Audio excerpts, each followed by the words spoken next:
Imagine a poet whose words could awaken the soul of an entire nation. A philosopher whose ideas planted the very seed of a country that would come into existence years after his death. This is the story of Allama Muhammad Iqbal, revered as Sher-e Mashriq, the poet of the East, and remembered by millions as Mufakir-e Pakistan, the thinker of Pakistan. Iqbal was not a politician who led armies or negotiated treaties. He was a poet, a philosopher, and a dreamer. Yet his verses and his vision inspired an entire generation to imagine a homeland where the Muslims of the Indian subcontinent could live freely, according to their own values and beliefs. Writing in both Urdu and Persian, Iqbal combined deep spiritual insight with sharp intellectual reasoning. His poetry spoke of self-respect, human potential, and the strength of individual will. He urged people not merely to dream, but to rise, to strive, and to rebuild themselves from within. Long before the word Pakistan existed, Iqbal had already envisioned the possibility of a separate homeland for Muslims in the northwestern regions of India. His famous 1930 address in Allahabad would later be seen as one of the earliest intellectual foundations of that very idea. In this documentary, we will explore Iqbal's extraordinary journey, from his childhood in Sialkot to his education in Lahore, Cambridge, and Munich, his rise as a poet and philosopher, his political vision, his final years, and the immense legacy he left behind. This is the story of a mind that shaped the destiny of a nation before that nation ever existed. Muhammad Iqbal was born on 9 November 1877 in the city of Sialkot, in the Punjab region of British India. Sialkot at the time was a modest but culturally rich city, known for its craftsmanship, its bazaars, and its blend of Punjabi and Kashmiri traditions. Iqbal's family had Kashmiri Brahmin ancestry, though his forefathers had converted to Islam generations earlier. His father, Sheikh Nur Muhammad, was a pious and reflective man who worked as a tailor and trader, while his mother, Imam Bibi, was known for her gentleness, humility, and devotion to prayer. Both parents placed great importance on faith, moral character, and learning. From a young age, Iqbal displayed an unusual thoughtfulness. He was drawn to poetry, philosophy, and religious reflection long before most children his age. His early education began at a local mosque school, where he studied the Quran and Islamic teachings, and later continued at the Scotch Mission School in Sialkot. One of the most important influences on young Iqbal was his teacher, Sid Mir Hassan, a respected scholar of Arabic, Persian, and Islamic philosophy. Mir Hassan recognized Iqbal's exceptional intellect and nurtured his growing love for classical Persian and Urdu poetry, introducing him to the great poets of the Islamic literary tradition. Even as a boy, Iqbal was known for his quiet, contemplative nature. He often seemed lost in thought, absorbed in questions about existence, faith, and the human spirit, questions that would occupy his mind for the rest of his life. His father, though not formally highly educated, was known to say that true knowledge should awaken the heart, not just the mind. This idea of blending intellect with spiritual awareness would become a defining theme of Iqbal's later philosophy. As Iqbal grew older, it became clear that his talents extended far beyond an ordinary education. The stage was set for a journey that would take him from the streets of Sialkot to the great universities of Lahore, Cambridge, and Munich. After completing his early education in Sialkot, Iqbal moved to Lahore to continue his studies at Government College, one of the most prestigious institutions in British India.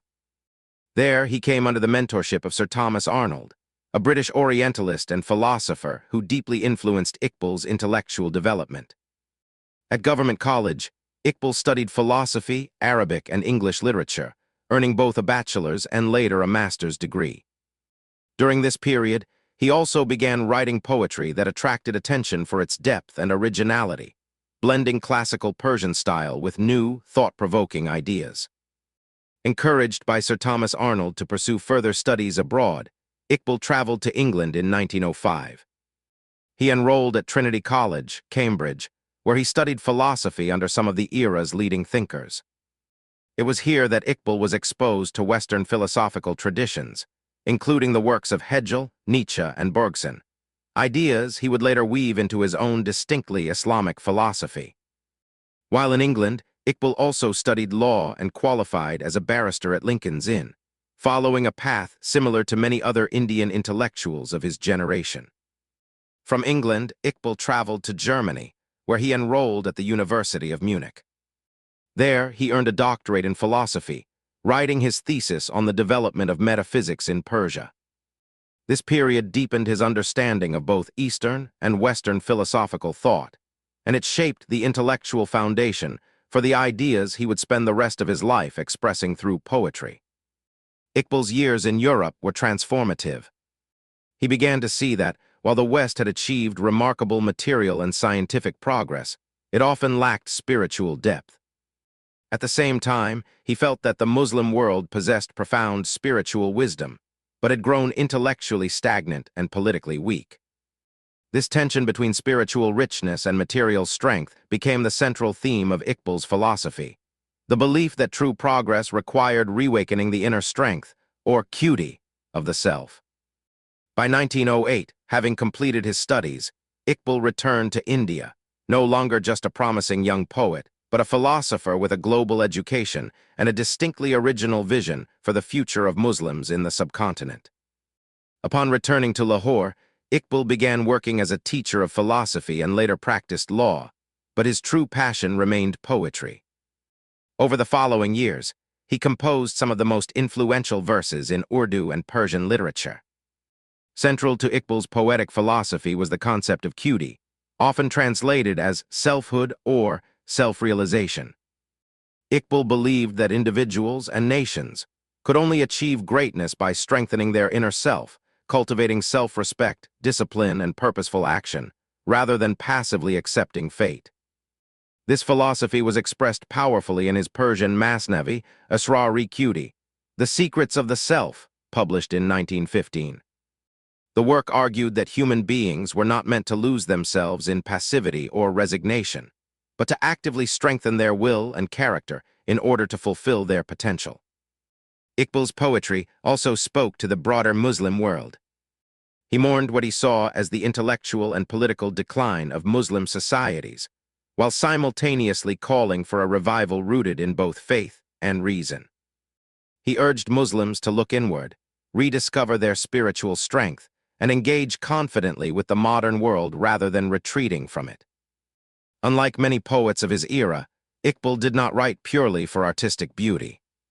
His verses carried philosophical arguments, moral instruction, and political reflection, often addressed directly to the youth, whom he saw as the future of the community. Over time, Iqbal's collections, including Bangi Dara, Bali Jibril, and Zarbi Kalam, cemented his reputation as one of the greatest poets of the Islamic world. His works were read and admired not only in India, but across Persia, Afghanistan, and the wider Muslim world. In 1922, in recognition of his literary and intellectual contributions, Iqbal was knighted by King George V, after which he became known as Sir Muhammad Iqbal. Yet, despite this honor from the British Crown, Iqbal remained deeply critical of colonial rule and increasingly focused on the political future of India's Muslims. By the late 1920s, Iqbal had become far more than a celebrated poet. He was recognized as one of the most important philosophical voices, guiding Muslim political thought in the subcontinent. Although Iqbal's greatest influence came through his poetry and philosophy, he also became increasingly involved in political affairs.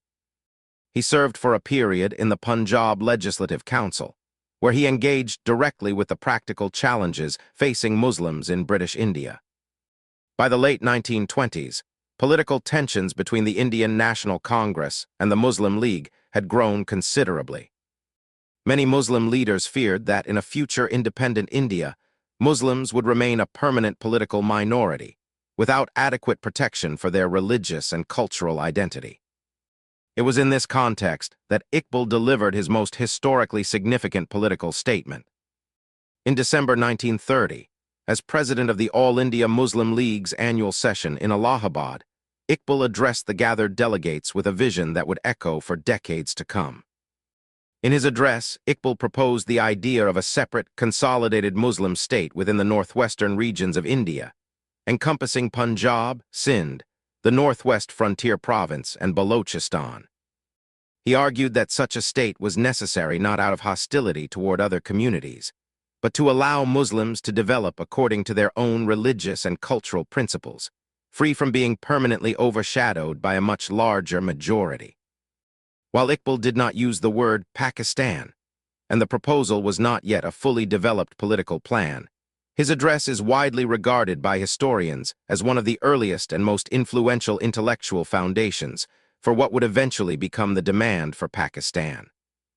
Iqbal's vision combined his philosophical belief in self-realization with a practical political conclusion, that Muslims, like individuals, needed the freedom and space to strengthen their own collective Khudi, their identity, culture, and self-governance. In the years that followed, Iqbal maintained correspondence with Muhammad Ali Jinnah, encouraging him to return from London and take up leadership of the Muslim League. Iqbal believed that Jinnah possessed the political skill and determination necessary to translate these ideas into reality. Though Iqbal did not live to see the creation of Pakistan, his intellectual vision profoundly shaped the direction the movement would eventually take. As the 1930s progressed, Iqbal's health began to decline.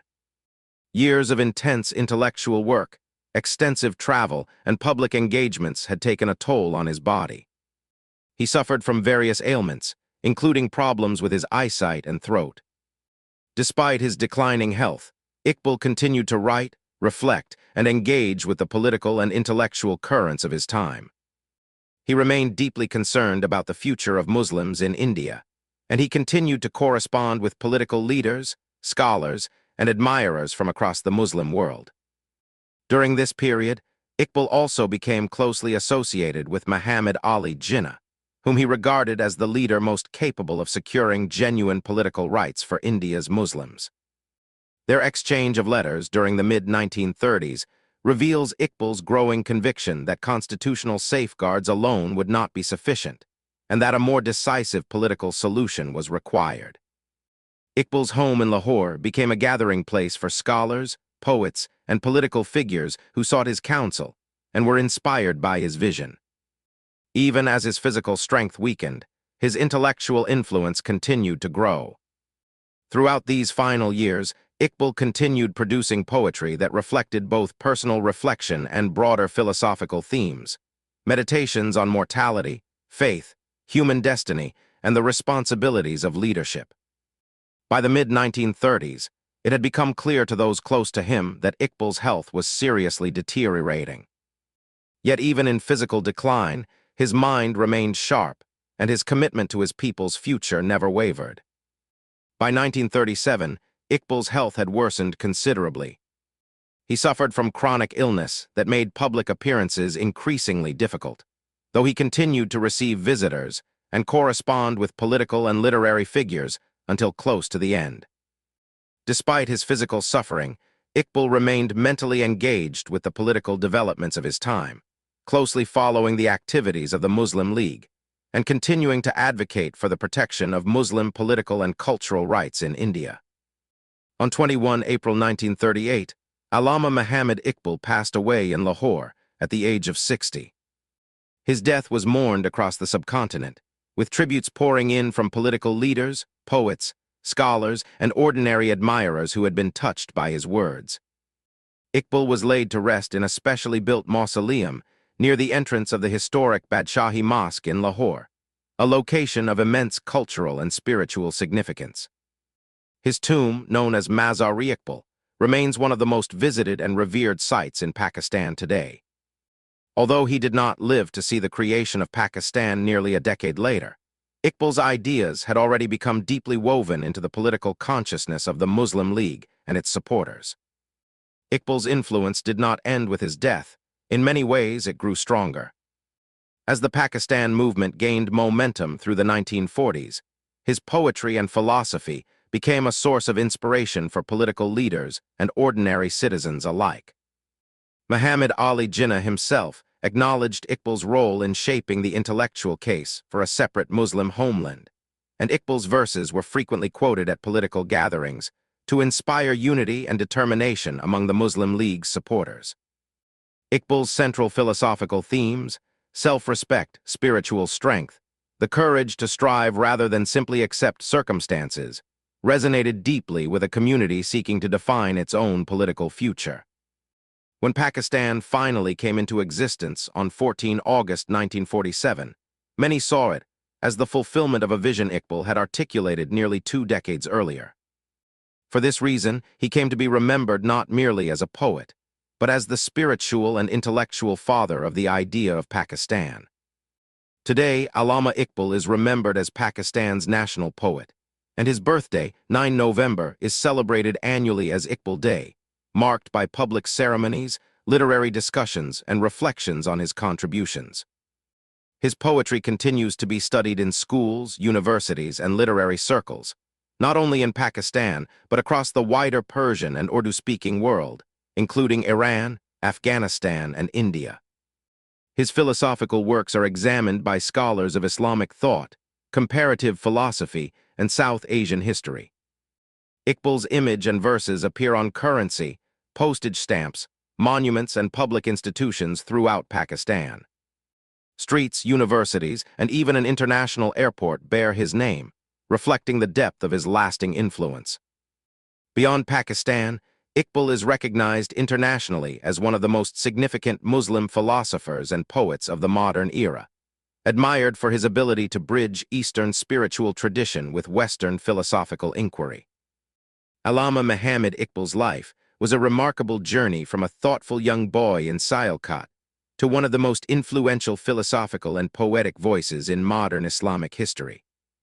He was a scholar, a poet, a philosopher, and a visionary who believed deeply in the potential of individuals and communities to rise through self-realization, discipline, and purposeful striving. While he never held the political power of a head of state, Iqbal's ideas laid essential intellectual groundwork for the creation of Pakistan, earning him the enduring title Mufikir-e Pakistan, the thinker of Pakistan. More than 8 decades after his death, Iqbal's poetry continues to inspire readers with its call for self-respect, courage, and spiritual strength. His vision of a community capable of shaping its own destiny remains at the heart of Pakistan's national identity. From the quiet streets of Sialkot to the lecture halls of Cambridge and Munich, and finally to his resting place beside the Badshahi Mosque in Lahore, Allama Iqbal's journey reflects the extraordinary power of ideas to shape the course of history.